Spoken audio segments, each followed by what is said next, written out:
Eu saúdo os irmãos com a graça e a paz do Senhor Jesus. Bom dia. Amados, é um prazer, uma alegria muito grande estar de volta com os irmãos na exposição agora dos livros de Ageu e Zacarias. Nós vamos expor todo o livro de Ageu, que é curtinho, 2 capítulos, hoje, e também o começo do livro de Zacarias, capítulos 1 e 2. Então eu vou dar uma introdução só, porque os dois livros eles andam praticamente juntos, né? Então vamos lá. Na questão de Ageu e Zacarias, é necessário que se faça uma apresentação introdutória do contexto desses livros. Vamos fazer aqui de forma sucinta e acessível, para torná-la o mais simples possível. Tanto Ageu como Zacarias iniciaram suas profecias na segunda metade do ano 520 a.C., em Jerusalém. Ageu encerrou seus discursos antes do final daquele ano, enquanto Zacarias atuou por mais tempo. O fato de atuarem juntos faz com que também sejam citados juntos por Esdras, o qual lhes conferiu o mesmo status e função. Esdras 5, verso 1, 6, verso 14. Já Ageu ser citado antes pode sugerir que ele fosse mais velho que Zacarias. Ageu também devia ser mais conhecido, pois enquanto Zacarias é apresentado por sua filiação, filho de Ido, Esdras 5, verso 1, ou neto de Ido, em Zacarias 1, 1, também é descrito como filho de Baraquias, filho de Ido. Ageu é simplesmente chamado de o profeta, em Ageu 1, verso 1, em hebraico, Hanavi. Quando esses profetas iniciam seus ministérios, pelo menos no que diz respeito ao que foi registrado nas Escrituras, o povo de Judá havia voltado do exílio na Babilônia. Ciro, que derrotou a Babilônia em 539 a.C., autorizou no ano seguinte que os judeus voltassem ao seu país a fim de o repovoarem e ordenou a reconstrução do templo. Esdras capítulo 1, versos de 1 a 4. Devolvendo os utensílios sagrados e determinando que os judeus fossem assistidos em tudo pelos povos que os cercavam. Em 537 a.C., cerca de 50 mil pessoas empreenderam a jornada da Babilônia até a Judéia. Vemos isso em Êxodo capítulo 2, versos 64 e 65. Tendo se estabelecido na terra, reergueram o altar, reinstituindo assim os sacrifícios, 7 meses após a sua chegada. Esdras capítulo 3, versos de 1 a 7. Após um período de preparação que envolvia a busca de madeiras no Líbano, em maio-junho de 536 a.C., a obra de reconstrução foi iniciada, com grandes e divergentes emoções. Esdras capítulo 3, versos de 8 a 13. Por diversas razões que serão tratadas adiante, depois de algum tempo a obra parou. No ano de 520 a.C., a construção já estava parada havia cerca de 16 anos.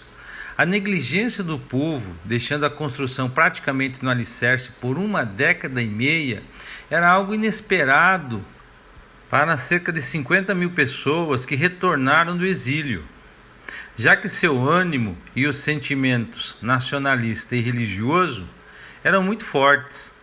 Entretanto, devido a problemas nascidos no desânimo dos antigos, no egoísmo e no desejo materialista, no desprezo da mensagem da restauração futura e na falta de familiaridade com o templo por parte daqueles que nasceram na Babilônia, a chama, o fogo em seus corações, visto claramente no início da obra, foi perdendo o brilho até que se apagou.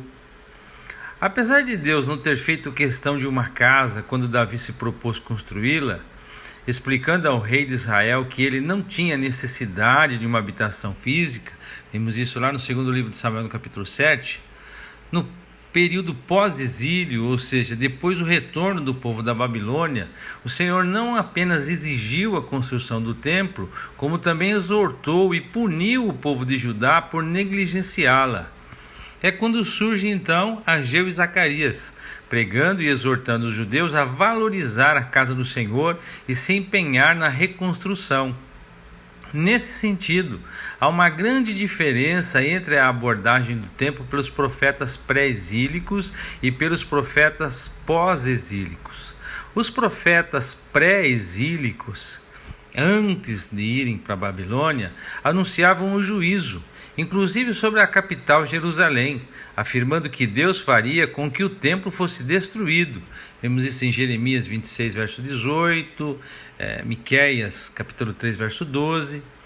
Naqueles dias, o povo se apegava justamente à esperança de que o templo, por marcar a presença de Deus entre a nação, seria a causa de Jerusalém resistir a qualquer ataque. O profeta Jeremias revela a valorização supersticiosa dos judeus em relação ao santuário, afirmando que eles se negavam a dar ouvidos aos avisos proféticos, dizendo entre si: este é o templo do Senhor, é o templo do Senhor, é o templo do Senhor. Jeremias, capítulo 7, verso 4, a parte B, diz isso. Curiosamente, a Jerusalém pós-exílica, depois que eles voltaram da Babilônia, pesavam o oposto, desvalorizando o templo, sem fazer questão de reedificá-lo.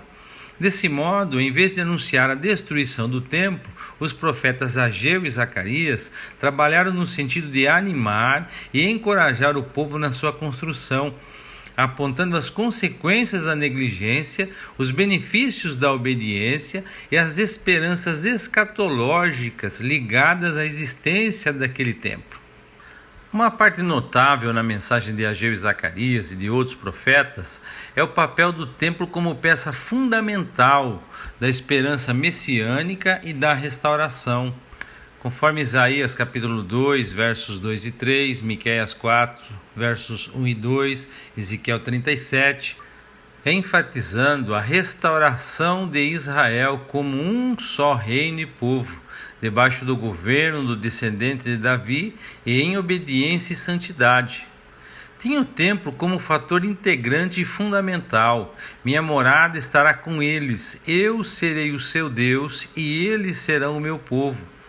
Então, quando o meu santuário estiver entre eles para sempre, as nações saberão que eu, o Senhor, santifico a Israel. Ezequiel 37, versos 27 e 28. Assim, com o conhecimento escatológico que eles tinham na época, sabiam que precisavam do templo reconstruído por 3 razões. Primeiro, aguardar o Messias. Segundo, se preparar para a restauração ampla da nação. E terceiro, promover a glória de Deus. A negligência com a obra do santuário afetava frontalmente esses 3 objetivos e os fazia andar longe das ordens e dos objetivos do Senhor, demonstrando descaso com a revelação de Deus e com as esperanças graciosamente concedidas a eles. Felizmente, o ministério de Ageu e Zacarias, pela graça de Deus, foi bem sucedido. Por causa das suas exortações, a obra recomeçou. Esdras 5, 1 e 2. Mas não sem enfrentar novamente oposição externa. Esdras 5, verso 3. O que os inimigos dos judeus não esperavam era que o imperador Dario Estapes, avisado por eles da obra, mandasse procurar e encontrasse o decreto no qual Ciro ordenava a reconstrução do templo com os custos a serem pagos pelo Estado. Esdras capítulo 6, versos de 1 a 5. Assim, Dario confirmou aquele decreto sob pena de morte para quem o descumprisse. Esdras capítulo 6, versos de 6 a 12. E a obra foi concluída em 12 de março de 515 a.C. Esdras no capítulo 6, no verso 15. Agora, amados, vamos entrar nos livros dos profetas propriamente dito. Começando pelo livro do profeta Ageu, nós vamos falar dos capítulos 1 e 2, fazendo um resumo. Grande parte do que o texto diz, nós já vimos aí na introdução, tá bom? Ageu era um profeta com uma missão solitária. A sua tarefa era iniciar a reconstrução do templo de Deus, saqueado pelos babilônicos 70 anos atrás. Suas 4 mensagens interrelacionadas objetivavam o cumprimento de sua comissão pelo despertar do povo de Jerusalém para as responsabilidades, obrigações, vantagens e promessas da herança fundamentada na aliança de Deus. No primeiro discurso, Ageu repreende a comunidade de antigos exilados pela preocupação com confortos pessoais, ou seja, moram em casas de fino acabamento, enquanto o templo continuava em ruínas. A fundação do segundo templo fora lançada sob a direção de Sesbazar em 538 a.C., mas a obra foi logo abandonada. O zelo e a determinação incansável de Ageu serviram para realçar a complacência e o egoísmo do povo. Na segunda ocasião, o homem de Deus chamou o povo ao arrependimento e o desafiou a honrar o Senhor com a reconstrução do templo. A expressão repetida, vejam aonde os seus caminhos os levaram, capítulo 1, versos 5, 7, na verdade, denota a mudança ou o estabelecimento de uma nova relação. Em essência, Ageu chamou os hebreus a renovar a aliança com Yahvé, conforme o juramento divino de afirmação no capítulo 1, verso 13. O povo respondeu de imediato. Suas ações foram registradas sucintamente no capítulo 1, versos 12 e 14. Eles obedeceram, temeram o Senhor e começaram a trabalhar.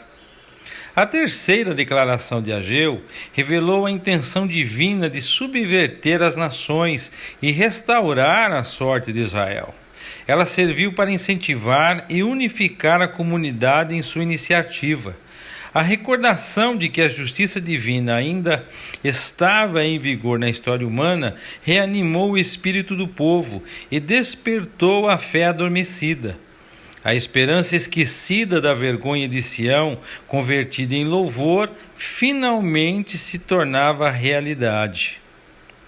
No quarto discurso, as promessas do estabelecimento de Zorobabel como anel de selar em Sião reacendeu a expectativa messiânica entre os israelitas.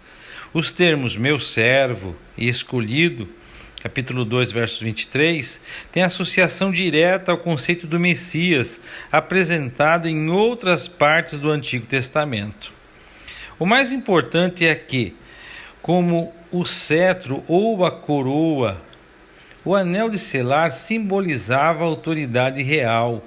A designação de Zorobabel como anel de selar do Senhor indicava que Deus cancelara a maldição pronunciada por Jeremias sobre o rei Joaquim e seus descendentes, conforme Jeremias no capítulo 22, versos de 24 a 30.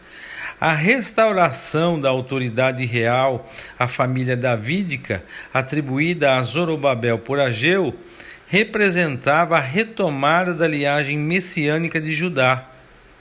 Assim, a profecia de Ageu constituiu um compromisso divino, indicando Israel como eleito de Deus e garantindo o cumprimento de todas as promessas da aliança. E assim termina o curto livro do profeta Ageu. Agora nós vamos expor o livro do profeta Zacarias nos capítulos 1 e 2. No capítulo 1 do livro do profeta Zacarias, dos versos 1 ao verso 6, nós temos 6 versículos iniciais que servem de uma introdução para toda a profecia na qual o profeta conclama o povo a se arrepender e a jamais repetir os pecados cometidos pelos seus pais no passado. No verso 6, a palavra de Deus cumpre todos os seus desígnios, tanto de bênção quanto de castigo.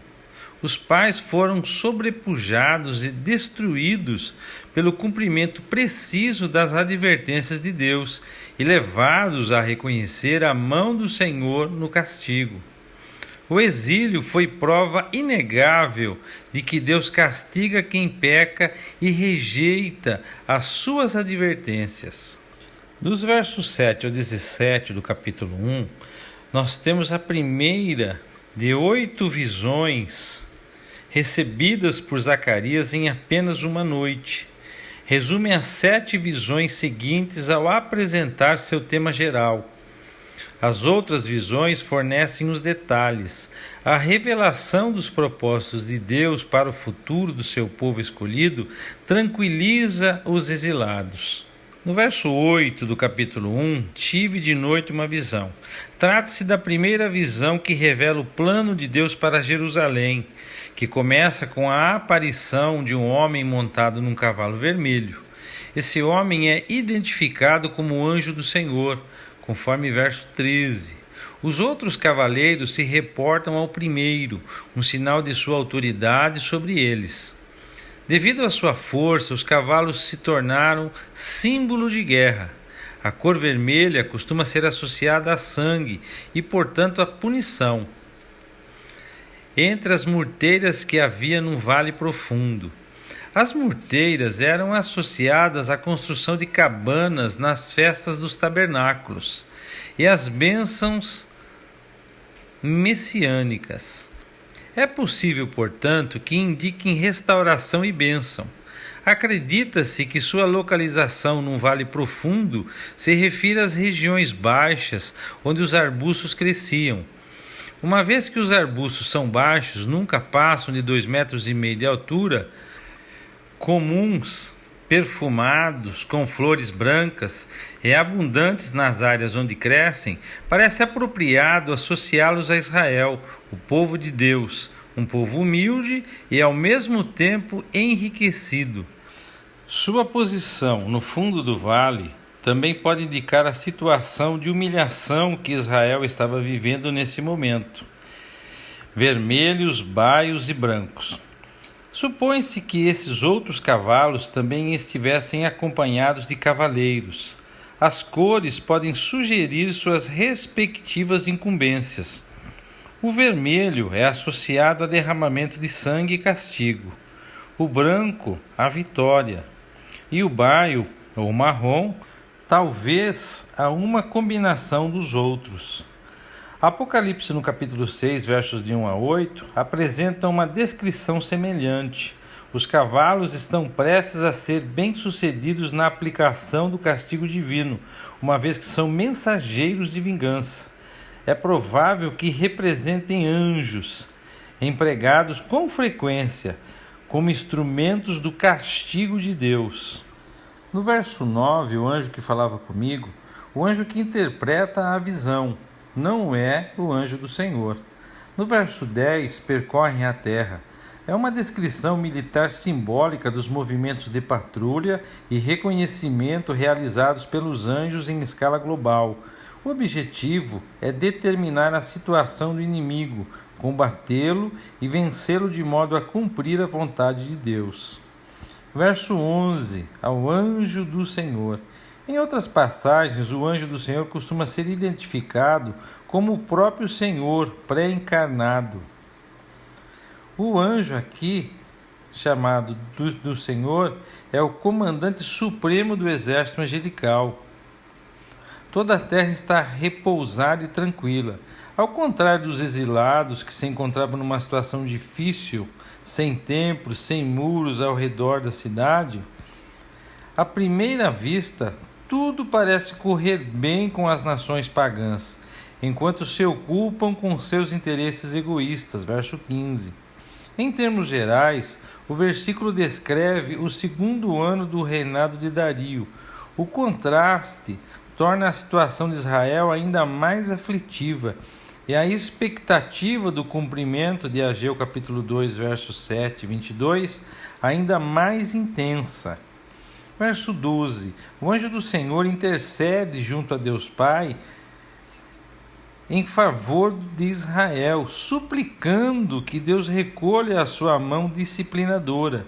Os 70 anos se referem à mensagem de Deus a Jeremias acerca da duração do exílio de Judá, conforme Jeremias capítulo 25, versos 11 e 12 e capítulo 29, verso 10. Palavras boas e consoladoras no verso 13. O conteúdo dessas palavras é dado nos versos 14 a 17. Deus ainda ama Jerusalém, verso 14. Ele está irado com as nações que afligiram seu povo, verso 15. E concederá prosperidade a Jerusalém, versos 16 e 17. No verso 14, estou zelando por Jerusalém. Quando firmou a sua aliança com Israel, Deus descreveu a si mesmo como zeloso. Israel experimentou esse zelo na forma de castigo.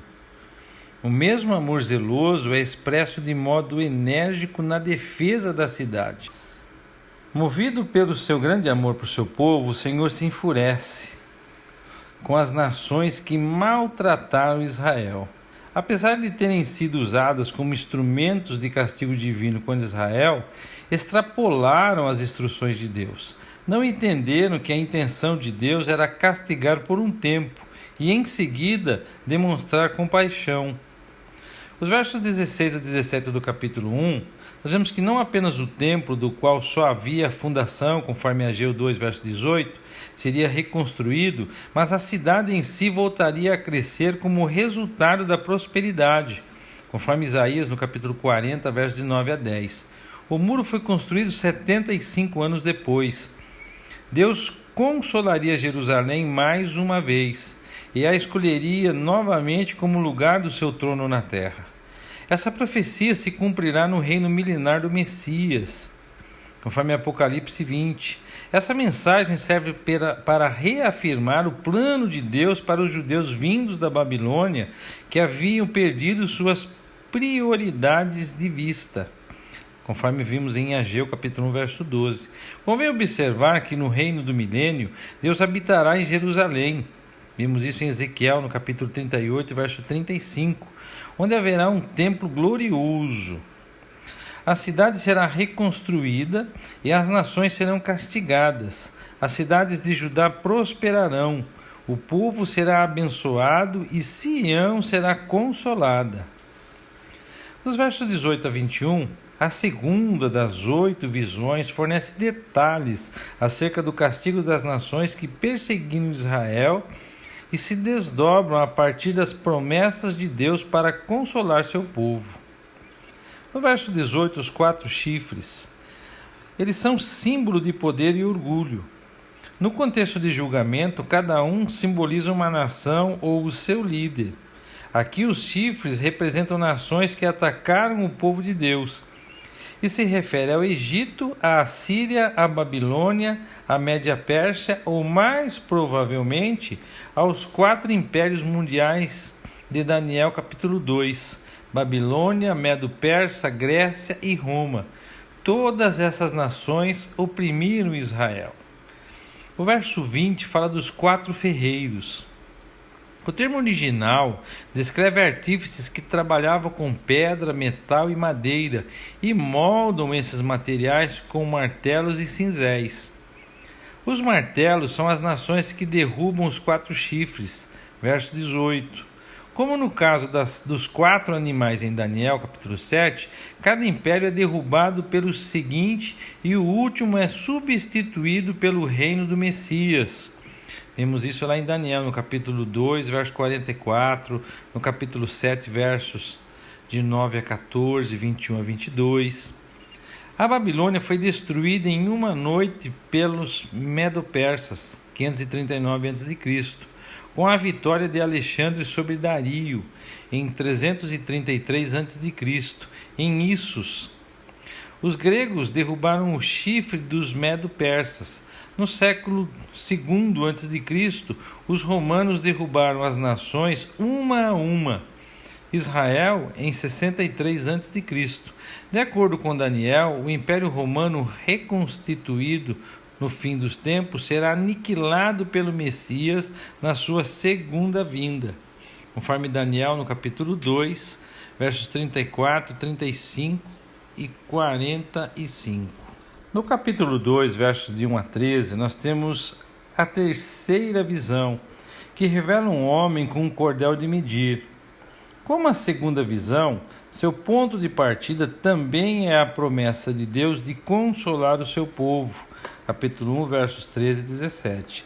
A restauração de Jerusalém, depois do regresso dos cativos da Babilônia, é apenas um antegosto do reino messiânico vindouro, pois a visão não pode ser cumprida historicamente. Estende-se para além do tempo de Zacarias e abrange o reino do Messias na terra. No verso 1, um homem que tinha na mão um cordel de medir, essa imagem simboliza a restauração e reconstrução de Jerusalém. É possível que o agrimensor, ou seja, quem segura o cordel de medir, seja o anjo do Senhor. Verso 3, nós vemos aí o anjo que falava comigo. É o mesmo anjo que interpreta a visão no capítulo 1, verso 9. No verso 4, as notícias são tão maravilhosas que devem ser proclamadas de imediato. Um anjo chega a explicar que Jerusalém crescerá tanto que se estenderá para além de todos os muros.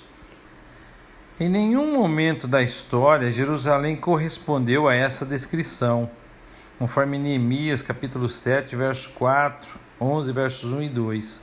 O cumprimento pleno deve ser consignado a um reino terreno futuro, conforme Isaías, capítulo 49, versos 19 e 20.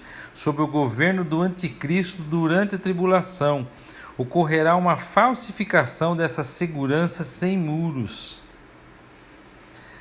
No verso 5, um muro de fogo em redor.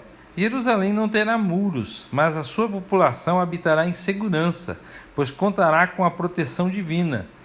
A frase traz à memória a coluna de fogo durante o Êxodo. Eu lhe serei a sua glória. A glória retrata não apenas proteção, mas principalmente a bênção e a presença pessoal do Messias em seu reino aqui na terra. Nos versos 6 a 9, o profeta passa do futuro distante para o seu tempo.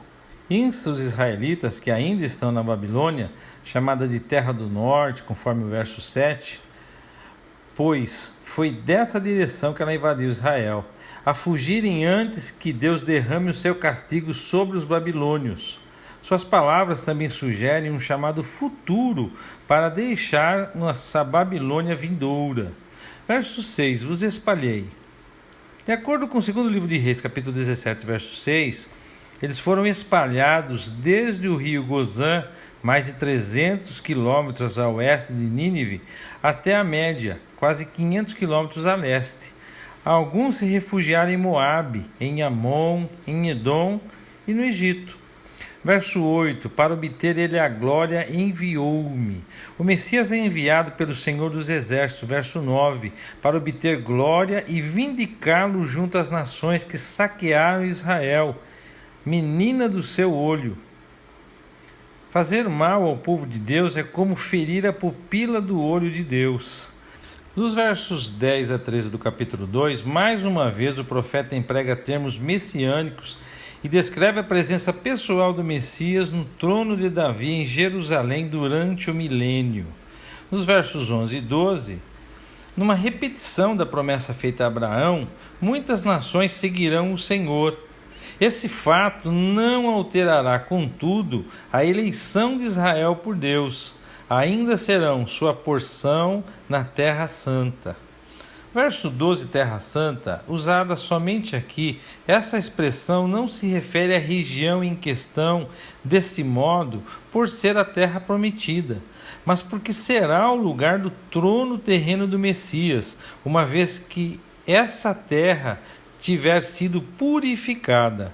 É apropriado e esperado que um Senhor santo habite numa terra santa, conforme Isaías no capítulo 6, versos de 1 a 5. O verso 13, sua santa morada, a habitação de Deus no céu. E assim, irmãos, terminamos as exposições do dia de hoje. O áudio ficou longo porque tem muitos detalhes e é difícil torná-lo menor. Mas, queridos, o que esses textos que nós lemos hoje trazem para nós?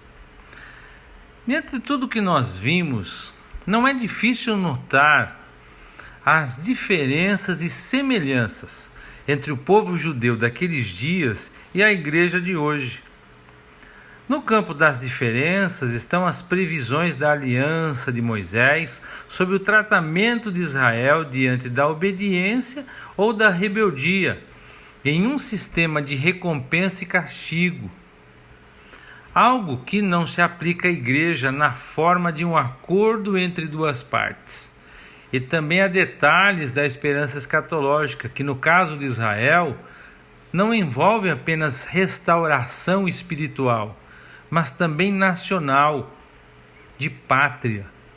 Entre as semelhanças estão o desejo de Deus de ser obedecido e honrado por seus servos, as dificuldades que os homens têm nesse campo, devido ao egoísmo e ao orgulho, e ainda as consequências de se manter rebelde e indiferente diante da obra do Senhor. Esses livros nos chamam a atenção para nós olharmos para o passado de Israel e da igreja, avaliarmos o nosso presente, os nossos impulsos e no nosso comprometimento com Deus e com a sua palavra. E finalmente vislumbrar um futuro com tal esperança que isso produza em nós fidelidade a Deus digna dos cidadãos da pátria celestial. Amados, hoje a exortação: tenho, porém, contra ti, que perdeste o primeiro amor, está aí para cada um de nós. Nós precisamos urgentemente voltarmos ao primeiro amor, ao nosso fervor, à nossa dedicação, ao nosso zelo, à nossa sensibilidade com aquilo que é pecado, a nossa facilidade em arrependermos e nos quebrantarmos diante de Deus. Vivemos hoje no mundo de facilidades, no mundo de conforto, em que cada dia se procura mais e mais viver de forma melhor e acomodada, buscar o conforto e buscar aquilo que agrada a nossa carne, e temos nos esquecido que o nosso foco e o nosso lugar não é aqui. Amados, um dia de meditações abençoadas para os irmãos. Deus os abençoe e até amanhã, se Deus quiser.